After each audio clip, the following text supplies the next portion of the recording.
चरण के चुनाव प्रचार का अब अंतिम दौर है। यहां बीजेपी से प्रदीप सिंह और आरजेडी से शाहनवाज आलम उम्मीदवार हैं। बीजेपी उम्मीदवार के लिए पीएम नरेंद्र मोदी के साथ कई स्टार प्रचारक सभा कर चुके हैं और आरजेडी के लिए नेता प्रतिपक्ष तेजस्वी यादव सभा कर रहे हैं। साथ ही निर्दलीय उम्मीदवार शत्रुघ्न कुमार भी प्रचार कर रहे हैं और उनकी इस चुनाव में अहम भूमिका मानी जा रही है। ज्यादा जानकारी दे रहे हैं संवाददाता सतीश कुमार मिश्रा। तीसरे चरण का चुनाव प्रचार अब अंतिम दौर में आ गया है। ऐसे में अररिया लोकसभा सीट पर बीजेपी और आरजेडी के बीच सीधी टक्कर नजर आ रही है। वहीं आरजेडी के बागी और निर्दलीय उम्मीदवार शत्रुघ्न कुमार सुमन भी चुनावी मैदान में हैं और लगातार प्रचार प्रसार कर रहे हैं।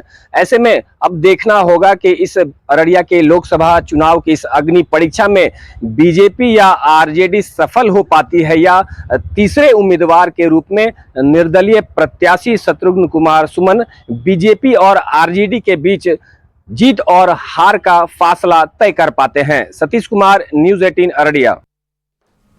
और यहाँ रुकेंगे एक ब्रेक के लिए।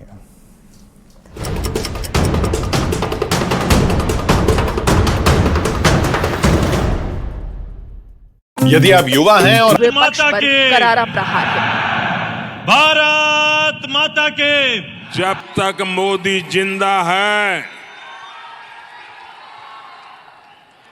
तुम संविधान को हाथ नहीं लगा पाओगे। झारखंड दौरे पर पहुंचे प्रधानमंत्री नरेंद्र मोदी ने चाईबासा में जनसभा की और मंच से इंडी अलायंस पर जमकर निशाना साधा।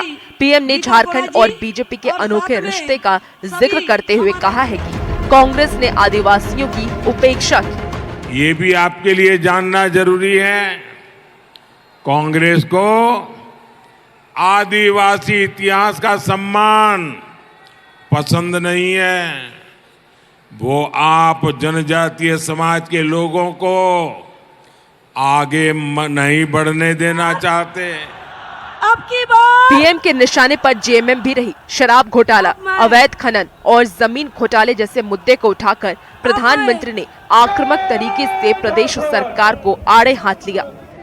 जेएमएम और कांग्रेस इसे अपनी जागीर समझते हैं, तभी तो झारखंड के हर संसाधन की खुली लूट चल रही है। इन दिनों देश की सियासत में संविधान और आरक्षण का मुद्दा गर्म है।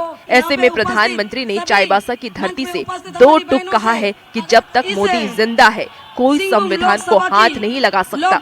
आरक्षण को लेकर भी विपक्ष पर प्रधानमंत्री ने वार किया। आपको जो रिजर्वेशन मिला है, आरक्षण मिला है, उसमें वो लूट करके मुसलमानों को धर्म के आधार पर डाका डाल के उनको देना चाहते हैं।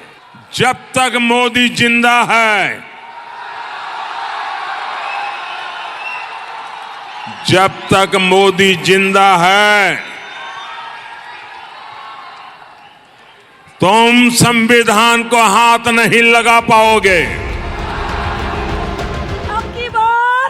प्रधानमंत्री नरेंद्र मोदी के झारखंड दौरे ने रांची से लेकर दिल्ली तक की सियासी गलियारों में हलचल तेज कर दी है। पीएम ताबड़तोड़ जनसभा और रैली के जरिए विपक्ष पर निशाना साध रहे हैं और एनडीए उम्मीदवारों के पक्ष में वोट मांग रहे हैं।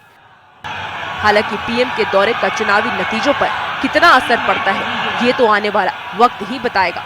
Bureau report, news 18।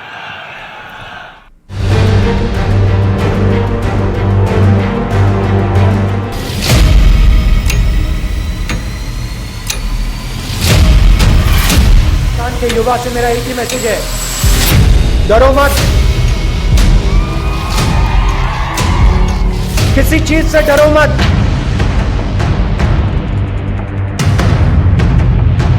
अरे डरो मत, भागो मत।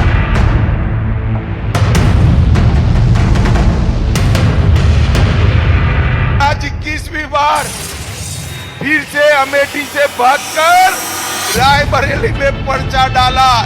2024 लोकसभा चुनाव के सबसे बड़े सस्पेंस पे से पर्दा हटा तो मंच पर दिखा पूरा गांधी परिवार।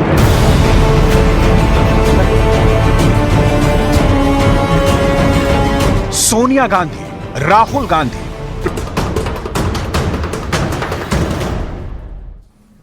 और ब्रेक के बाद एक बार फिर से आप सभी का स्वागत है। बढ़ते हैं आगे। सासाराम में 7वें चरण में वोटिंग होनी है, जिसको लेकर अभी से तैयारी चल रही है। जिला प्रशासन वोटिंग प्रतिशत बढ़ाने के लिए जागरूकता कार्यक्रम का आयोजन कर रहा है। इस जागरूकता कार्यक्रम में महिलाओं ने बढ़ चढ़कर हिस्सा लिया। जिला प्रशासन ने 70% तक वोट का लक्ष्य रखा है। साथ ही मतदाता जागरूकता अभियान से सभी को जोड़ने की अपील भी की है।